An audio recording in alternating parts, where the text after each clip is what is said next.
हाय मुलांनो, आज आपण 17th लेसन बघणार आहोत ज्याचं नाव आहे डिरेक्शन्स किंवा डायरेक्शन. तर त्याचा अर्थ होतो म्हणजे दिशा. In the morning the sun rises in the east. सकाळी जेव्हा आपल्याला सूर्य दिसतो की नाही उगवलेला, तर सनराईज होणे म्हणजे काय? सनराईज म्हणजे सूर्य उगवणे. तर सूर्य ज्या दिशेला उगवतो त्याला पूर्व दिशा, ईस्ट म्हणजे काय? पूर्व दिशा म्हणतात. In the evening the sun sets in the west. आणि संध्याकाळी बघा सूर्य बुडतो म्हणजे सूर्य मावळला आपण असं म्हणतो. आणि जेव्हा अंधार पडायला सुरुवात होते तर त्याला त्या दिशेला म्हणतात वेस्ट म्हणजेच पश्चिम. तर दोन दिशा समजल्या. सूर्य उगवतो ती ईस्ट म्हणजे पूर्व, आणि सूर्य मावळतो ती वेस्ट म्हणजेच पश्चिम. If we face the sun at sunrise, we are facing the east direction.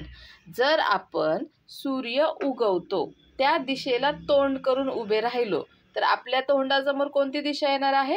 East direction म्हणजे आपल्या समोर असणार आहे पूर्व दिशा. Behind us is the west. आपल्या मागे कोणती असणार आहे? तर वेस्ट म्हणजेच पश्चिम दिशा. To our left is the north. आपल्या लेफ्ट हँडला काय असणार आहे? North. And to our right is the south. आणि आपल्या उजव्या हाताला असणार आहे साऊथ दिशा. म्हणजेच नॉर्थ म्हणजे उत्तर आणि साऊथ म्हणजे दक्षिण. म्हणजे चार दिशा आपण बघितल्या. जर आपण सूर्याकडे तोंड करून उभे राहिलो म्हणजे सूर्य उगवतो त्या दिशेला तोंड करून उभे राहिलो तर आपल्या तोंडासमोरची दिशा आहे ती ईस्ट म्हणजे पूर्व. आपल्या पाठीमागची दिशा आहे ती वेस्ट म्हणजे पश्चिम. आपल्या डाव्या हाताला नॉर्थ म्हणजे उत्तर आणि उजव्या हाताला साऊथ म्हणजे दक्षिण. Okay. North, south, east and west are the four main directions. तर आपल्या चार मुख्य दिशा आहेत. नॉर्थ उत्तर, साऊथ दक्षिण, ईस्ट म्हणजे पूर्व अँड वेस्ट म्हणजे पश्चिम. तर या चार प्रमुख दिशा आहेत. तुम्हाला माहित आहे का, आपण न्यूज बघतो बघा. न्यूज म्हणजे बातम्या. NEWS हा शब्द कशाने तयार झालाय माहिती आहे का? बातम्या म्हणजे काय? जगातल्या सगळ्या बाजूच्या आपल्याला सगळ्या दिशांमधल्या जगाच्या कानाकोपऱ्यामधली आपल्याला माहिती मिळते त्याला आपण बातम्या म्हणतो म्हणजेच न्यूज. तर न्यूज हा शब्द कसा तयार होतो? N म्हणजे नॉर्थ, E म्हणजे ईस्ट, W म्हणजे वेस्ट आणि S म्हणजे साऊथ. म्हणजे जगातल्या सगळ्या दिशांची आपल्याला माहिती भेटते त्याला आपण न्यूज म्हणजेच बातम्या असं म्हणतो. म्हणजे न्यूज हा शब्द या चार दिशांच्या इनिशियल्सवरून, इनिशियल म्हणजे काय तर पहिले लेटर्स, त्याच्यावरून बनवण्यात आलेला आहे. समजलं? We follow directions in order to go to a place. आता आपण डिरेक्शन कशासाठी बघतो, दिशा कशासाठी बघतो? तर कुठल्या दिशेला गेल्यावर आपल्याला कुठल्या ठिकाणी जातो हे कळतं म्हणून.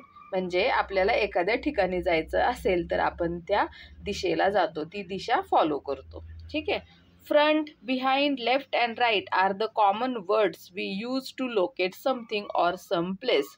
आता जर आपल्याला एका ठिकाणी जायचं असेल, आपण जर कोणाला विचारलं हे कोणत्या दिशेला आहे तर ते आपल्याला सांगतात उजवीकडे, डावीकडे, पुढे, मागे असं सांगतात की नाही. तर हे जे चार मेन शब्द आहेत फ्रंट, बिहाइंड, लेफ्ट आणि राईट, हे आपल्याला कोणतीही जागा सांगताना हे आपण सामान्यपणे हे शब्द वापरतो. Sitting inside the classroom we can say that the teacher is in front of us. जसे की समजा आता आपण क्लासरूममध्ये बसलेलो आहोत, आपल्या वर्गात बसलेलो आहोत, तर आपल्या टीचर कुठे असतात? आपल्या समोर असतात. मग आपण काय म्हणतो की टीचर आमच्या फ्रंट साईडला आहेत म्हणजे पुढच्या बाजूला आहेत, समोर आहेत. The cupboard is to our left and the window is to our right. आपल्या डाव्या हाताला लेफ्ट साईडला काय आहे? कबर्ड आहे म्हणजे कपाट आहे. हे बघा, आता ह्या मुलं बसले आहेत, यांच्या फ्रंटला म्हणजे समोर टीचर आहेत.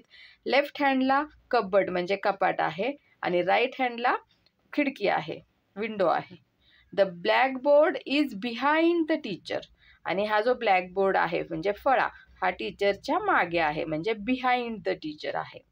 Hence, we must learn to use the right words to give or follow directions. आणि म्हणून जर आपल्याला समजा कोणाला एखाद्याला दिशा सांगायची असेल किंवा आपल्याला कोणाकडून दिशा माहिती करून घ्यायची असेल किंवा एका दिशेला आपल्याला जायचं असेल तर आपल्याला हे जे शब्द आहेत योग्य शब्द माहीत असणं गरजेचं आहे. We follow directions in order to go to a place. एखाद्या ठिकाणी जर जायचं असेल तर आपण डिरेक्शन म्हणजे दिशा फॉलो करतो. Usually we use directions like left, right and straight. आणि सामान्यपणे आपण आता पूर्व, पश्चिम, दक्षिण, उत्तर किंवा नॉर्थला जा, साऊथला जा, ईस्टला जा, वेस्टला जा असं नाही बोलत. आपण काय म्हणतो, लेफ्ट, राईट, स्ट्रेट जा इथून असं सांगतो की नाही. तर हे शब्द वापरतो. आता क्लासरूम ॲक्टिव्हिटी हे तुम्ही क्लासमध्ये करायचे आहे. How observant are you. तुम्ही किती चांगल्या प्रकारे एखाद्याला किंवा एखादी गोष्ट ऑब्झर्व करू शकता. ऑब्झर्वंट म्हणजे निरीक्षक, ठीक आहे, निरीक्षण करणारे.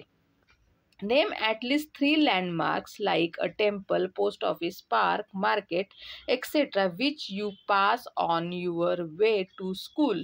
तर घरातून निघाल्यानंतर शाळेत पोहोचेपर्यंत तुम्ही येताना रस्त्याला तुम्हाला कोणती महत्त्वाची ठिकाणे लागतात, जसं की मंदिर आहे, पोस्ट ऑफिस आहे, पार्क लागतं एखादं म्हणजेच गार्डन लागतं, बगीचा लागतो, मार्केट भाजी लागतं, कुठली दुकाने लागतात. तर हे तुम्ही लँडमार्क सांगायचे आहेत. Say whether they are to your left or right while coming to school. आणि शाळेत येताना ते तुमच्या लेफ्ट साईडला आहेत का राईट साईडला आहेत ते पण सांगायचं आहे. ओके, प्रत्येकाने आठवायची की आपण शाळेत जाताना आपल्याला कोणती कोणती मुख्य ठिकाणे लागतात, त्याला म्हणतात जवळची खूण किंवा लँडमार्क. ओके, रिमेंबर, नेहमी लक्षात ठेवा. First, we use words like front, behind, left, right etcetera. तर आपण दिशा दाखवण्यासाठी लेफ्ट, राईट, फ्रंट, बिहाइंड म्हणजे पुढे, मागे आणि लेफ्ट, राईट म्हणजे डावीकडे, उजवीकडे असे शब्द वापरतो. North, south, east and west are the 4 main directions. North म्हणजे उत्तर, साऊथ म्हणजे दक्षिण, ईस्ट म्हणजे पूर्व, वेस्ट म्हणजे पश्चिम. या 4 मुख्य दिशा आहेत. We follow directions in order to go to a place. एखाद्या ठिकाणी जाण्यासाठी आपण दिशाला फॉलो करतो किंवा एखाद्या ठराविक दिशेने जात असतो. समजला लेसन? Bye bye.